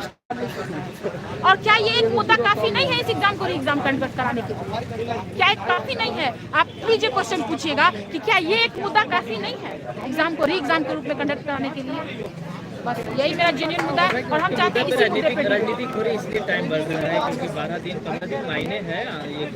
देखिए सर, आप ये नहीं कह सकते कि राजनीति हो रहा है इसलिए इसका मुद्दा बढ़ता चला जा रहा है। पिछले 8 दिनों तक जब हम बैठे हुए थे, यहाँ 1% भी नहीं आए, न सत्ता के न विपक्ष, किसी भी पर्सन के लोग नहीं आए। क्या 8 दिन का समय काफी नहीं होता है जेन्युइन मांग को पूरा करने के लिए? यहाँ पे आज तो आपको कम बच्चे दिख रहे हैं क्योंकि ठंड सर बहुत बढ़ गई है और बहुत लोग अपनी जान के प्रति भी कॉन्शियस है। तो सर आपको हम बता दें कि आज यहाँ कम बच्चे दिख रहे हैं, लेकिन जब यहाँ 5,000, 4,000 की, 10,000 की भीड़ हुआ करती थी, क्या उस समय आपको हमारा मुद्दा सुनाई नहीं दिया? क्यों आप ऐसा समय दिए कि 12,000 हो गया और इस मुद्दे का राजनीतिकरण हो गया? उसको भी आप लोग अपने नजरिए से देख रहे हैं। हमारे नजरिए से है कि हम बिहार के बच्चे हैं, हम धरना स्थल पर बैठे हैं, अपने जेन्युइन मांग के साथ बैठे हैं, जो भी आए हमारा मदद करें, हम यही चाहते हैं। वो सत्ता हो, विपक्ष हो, हमें कोई उससे मतलब नहीं। क्या है FIR भी बच्चे पे हुए हैं? ये बहुत निंदनीय है सर, बहुत निंदनीय है। एक बात बताइए, 18 तारीख से हम यहाँ पे बैठे हैं, 18 तारीख से बैठे, 4-5 दिन तक हम बैठे, बस बैठे रहे। सत्याग्रह सर, ये सत्याग्रह है, ये आंदोलन नहीं है, सत्य का आग्रह, और एकदम अहिंसक तरीके से यहाँ पे डटे रहे स्टैंड में सभी लोग। कोई नहीं आया। हमारे बीच का एक छात्र जो डिप्रेशन में जाके सुसाइड कर लिया। सुसाइड करने के बाद आप जानते ही हैं कि युवा उम्र में क्या आक्रोश होता है, लेकिन फिर भी हम लोगों ने अपने मन को थामा और कहा कि एक कैंडल मार्च के रूप में, एक प्रतीकात्मक मार्च के रूप में आयोग की तरफ मार्च किया जाए। शायद वो देख लेंगे, शायद वो सुन लेंगे हमारी बातों को। प्रतीकात्मक रूप से गए सभी लोग, आप सभी ने वीडियो देखा है, ऐसे प्रणाम करके बैठ गए आयोग के सामने। उन पे क्या किया गया? लाठी का प्रहार किया। सभी लोग हॉस्पिटल में भर्ती है सर। उसके 4 दिनों के बाद फिर यहाँ पे बैठे हम, फिर आए शांति से आके बैठ गए सभी लोग। पिटाने के बाद फिर भी हम कान में जू नहीं रहेगा, कान पे भी जू नहीं रहेगा, बिल्कुल नहीं सुनने। उसके बाद फिर उसके बाद बच्चे यहाँ पे बैठते हैं और देखते हैं कि बच्चे मानसिक अवसाद, हॉस्पिटल, एक कदम हमारा हॉस्पिटल में होता है, एक कदम धरना स्थल पे होता है, दूसरा होता है कि कहीं कोई असामाजिक तत्व इसमें घुस के अहिंसा न फैला, इस पे होता है। 13 दिन से लगातार आप धरना पे बैठे हुए हैं और आपने एक साथी को भी खो दिया है, FIR भी हुआ है, ये दुर्भाग्य है। एक महिला होते हुए भी आप इतने दिन से डटे हुए हैं, सरकार सुन नहीं रही है, तो आपका अंतिम निर्णय क्या होगा? अगर सरकार नहीं सुनती है तो क्या करेंगे? देखिए सर, जिस परीक्षा का सपना हम संजोए बैठे हैं, जब से हमारा ग्रेजुएशन हुआ है, इस परीक्षा की तैयारी क्यों करते थे? अगर हम इस परीक्षा में नहीं पास हो या हम अपने जो हमारे क्षमता है उसके हिसाब से हमें नहीं मिलता है पद, अगर हमारी क्षमता नहीं है सिविल सेवा की, हमें नहीं चाहिए वो पद, हम खरीदने की औकात नहीं रखते हैं, हम उससे नीचे भी संतुष्ट हैं, लेकिन हमें समानता का अवसर तो मिले पहले। तो अगर हम इतने दिनों से तैयारी कर रहे हैं, अगर हमें वो नहीं मिल रहा है, हमें अपने हिसाब से स्टेज नहीं मिल रहा है, तो हमारे लिए वो मृत्यु के समान है। हमारा ये जिंदगी मृत्यु के समान है। उससे बढ़िया कि हम सत्याग्रह बैठे बैठे अपने प्राण को त्याग दें, उससे बेहतर है सर हमारे लिए। ये तो फाइनल डिसीजन कर लिए हैं। हम यही है कि अनवरत ये चलता ही रहेगा जब तक सरकार नहीं मानती है, बस। और नया साल हमारे लिए एक काला दिन के रूप में, क्योंकि जैसे 15 दिनों से लोग बैठे हैं और पता नहीं था किस खुशी में नया साल मना रहे हैं, जबकि पूरा बिहार अवसाद में बैठा हुआ। ये आश्चर्य है कि आप एक महिला होके नए साल के दिन सारा लोग परिवार में अपना नया साल मनाते हैं और आप एक महिला होकर लगातार 13 दिन से आप धरना पे बैठे हुए हैं और हिम्मत बनाए हुए हैं कि फिर हम लगातार जब तक मेरी मांग पूरा नहीं होगा तब तक हम हार नहीं मानेंगे। तो कहीं ना कहीं काबिले तारीफ है, इसमें कोई शक की बात नहीं है। क्योंकि ये हमारा जो मांग है ना सर, ये हमारे जीवन से जुड़ा हुआ है, हम हार नहीं मान सकते, इसीलिए हम यहाँ पे बैठे हैं। और हम एक महिला है, एक माँ है, इस सब के साथ हमको सभी चीज़ों को देख के चलना है, लेकिन हम अपने सपने के प्रति, हम अपने लेबर के प्रति, मेहनत के प्रति इतना कॉन्शियस है कि हमें वो चीज़ चाहिए, हमें समानता का अधिकार चाहिए, ये हमारा कॉन्स्टिट्यूशन में। अब तक की राजनीतिक पार्टी जो है आप लोग को उपयोग करने का काम की है, कहीं ना कहीं भ्रम फैलाने का काम किया है, तो क्या कहेंगे आप? देखिए, इसका एनालिसिस आप करें। आप मीडिया बंधु हैं, नेता बैठे हैं, वो इन्हीं का तो एनालिसिस कर रहे हैं, वो हमारे मुद्दों को कहाँ देख रहे हैं? वो एनालिसिस कर रहे हैं कि कौन गया, कौन अपना रोटी सेका, वो यही देख रहे हैं। तो सर वो काम उन पे रहने दीजिए, हमें अपने मुद्दे पे रहने दीजिए कि मेरा मुद्दा है। हम तो चाहते हैं सर, अगर कोई जो सत्ता पक्ष में है अभी, उन्हीं में से कोई आ जाए, हम कितना खुश हो जाएंगे सर, कि उन्होंने खुद आया। जो जनप्रतिनिधि हमारे यहाँ वोट मांगने सिर्फ नहीं आते हैं, मांग गया, हमें ये नहीं समझ में आता है। नीतीश कुमार कहते हैं कि ये महिला को वो बढ़ावा दे रहे हैं। आप एक महिला होकर 13 दिन से इस धरना स्थल पे गर्दनी बाग में पड़े हुए हैं, लेकिन अभी तक उनके कान में जू तक के नहीं गया है, इस पे क्या कहेंगे आप? बहुत दुखद है सर, बहुत दुखद है। आज भी हम यही आस लगाए बैठे हैं।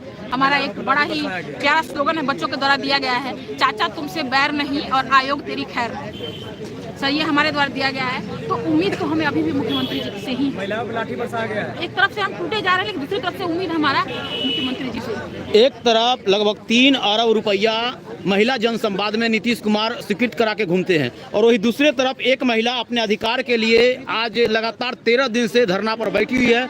उसके बावजूद भी नीतीश कुमार के कान में जू नहीं जा रहा और उनको पता, वो बोल रहे हैं कि हमको जानकारी तक नहीं है। ये बड़ी आश्चर्य की बात है। नहीं सर, हमने एक इंटरव्यू देखा कुछ दिन पहले उनका, उनसे मीडिया बंधु पूछने की कोशिश कर रहे हैं। मतलब लगभग हमारे 12 दिनों के मशक्कत के बाद मीडिया बंधु उनसे पूछ पाए कि बताइए बीपीएससी पे आपके क्या कहना है, लेकिन उनका कोई रिप्लाई नहीं आया, जो हमारे लिए हृदय विदारक घटना थी।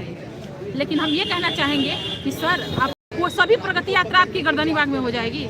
अन्य जिलों के सारे बच्चे यहाँ पे उपलब्ध है, सारे इंटेलेक्चुअल बच्चे यहाँ पे उपलब्ध है। कृपया आप यहाँ के मिलिए। ये बच्चे बहुत बुद्धिमान है, इसीलिए यह 14 दिनों से ये संयम का परिचय दे रहे हैं। इस कड़कती ठंड में गर्दनी बाग में बैठे हुए हैं। दीदी एक सवाल है कि ये 2025 में फिर से विधानसभा का चुनाव होना है और जिस स्थिति में आप लोग अभी धरना पे बैठे हुए हैं और अपने अधिकार के लिए लड़ाई लड़ रहे हैं, लेकिन वो सरकार, जिस सरकार को आप वोट देके सरकार बनाते हैं, आज उस सरकार से आप अपने अधिकार को मांग रहे हैं, उसके बावजूद भी सरकार नहीं सुन रही है। क्या लग रहा है कि विधानसभा में आप मदद करेंगे या फिर क्या? देखिए सर, अभी तो हमारा एक ही उम्मीद है, एक ही मांग है कि री एग्जामिनेशन ये हो जाए। अभी इस पे मुख्यमंत्री जी के मुंह से हम सुनना चाहते हैं कि ये हो पाएगा या नहीं हो पाएगा। अगर हो पाएगा बहुत अच्छी बात है, जो हमें उम्मीद है। नहीं हो पाएगा उसके बाद हम देखेंगे कि हम इंटेलेक्चुअल है, हम सभी इंटेलेक्चुअल है, हम देखेंगे कि हमें क्या करना है, हमें अपने मत का प्रयोग कहाँ करना है, ये हम देख लेंगे। निश्चित तौर पे अभी हमारी मांगे हैं, जायज हैं, आप सुन लीजिए, आपके लिए भी बेहतर है, बिहार के लिए भी बेहतर है और हमारे लिए भी बेहतर है। अगर आप नहीं सुनते हैं, हम फ्री हैं, हम इंटेलेक्चुअल हैं, हम सुन लेंगे, हम देख लेंगे क्या करना है। चलिए, बहुत बहुत धन्यवाद। आपसे थोड़ा क्वेश्चन है मेरा। कल आपकी डेलीगेशन टीम गई हुई थी और आप भी गई हुई थी, क्या कुछ बातें हुई, थोड़ा सा डिटेल में बताइए। बहुत लोग आपको देख रहे हैं, कम से कम 3-4 हज़ार लोग देख रहे हैं। देखिए, जानना हम लोगों ने जितने तथ्य हमारे पास थे, जो भी हमारा मुद्दा था, पॉइंट वाइज हमने सभी उनको नोट करा दिया। उन्होंने अपनी कॉपी पे इसको नोट भी किया है, लेकिन चूंकि हमें उनके रिप्लाई का इंतजार है सर। नोट तो हम बहुत जगह करा चुके हैं, आयोग में भी दे चुके हैं, लेकिन बहुत खुशी की बात है कि कल एक हाई टेबल मीटिंग हुई, बहुत हायर पोस्ट पे हमारी मीटिंग हुई। ये अच्छी बात रही हमारे लिए, उन्होंने सुना और नोट किया उस सभी को बिंदुवार।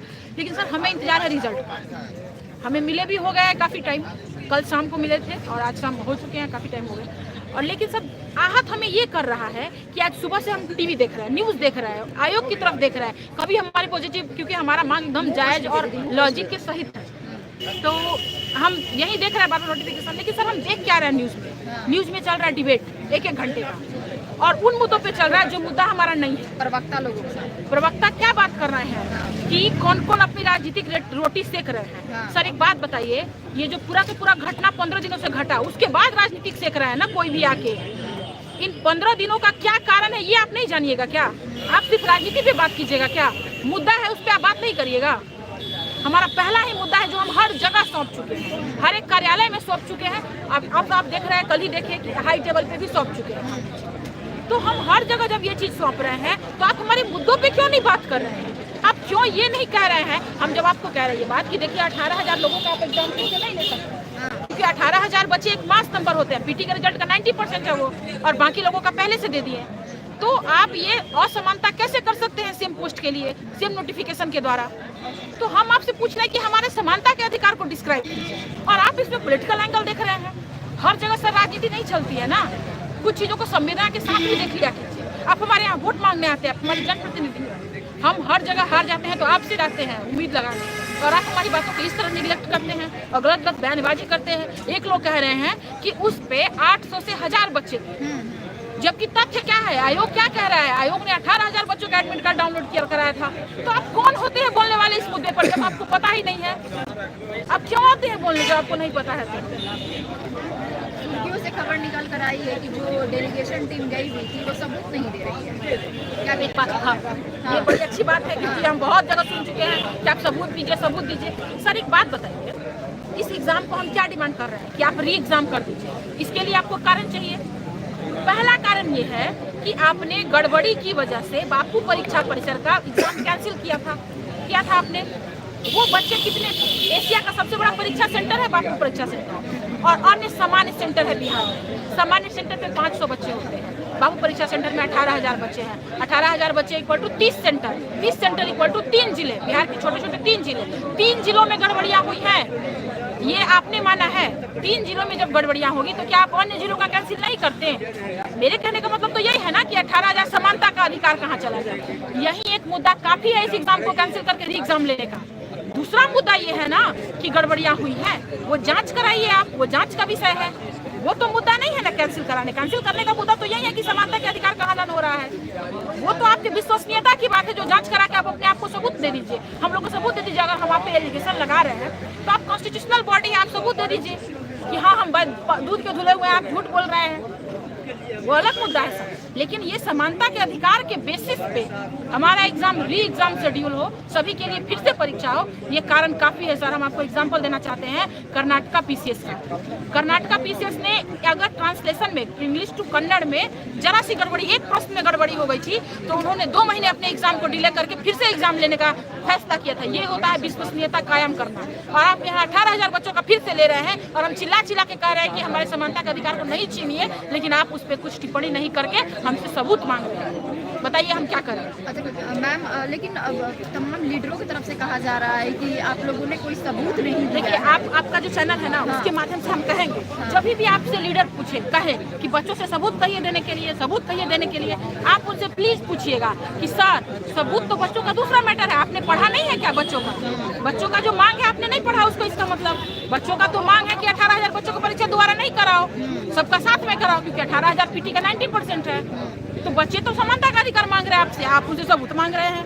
सर आप कह दीजिएगा एक बार, मैम आप अपने जो आपको पूछेंगे कि बच्चे से सबूत मांग के लाइए, आप उनको कह दीजिएगा कि बच्चों को पहले समानता का अधिकार दिलाइए, बच्चों का जो आप मेमोरेंडम है उसको पढ़िए कि क्या डिमांड है बच्चों की, उसके बाद आइए बात करें। जेडीयू के एक मिनट हम बात करेंगे प्रोग्राम आपसे, और बहुत दिन से मांग भी रहे थे हमारे दर्शक आपको खोज रहे थे।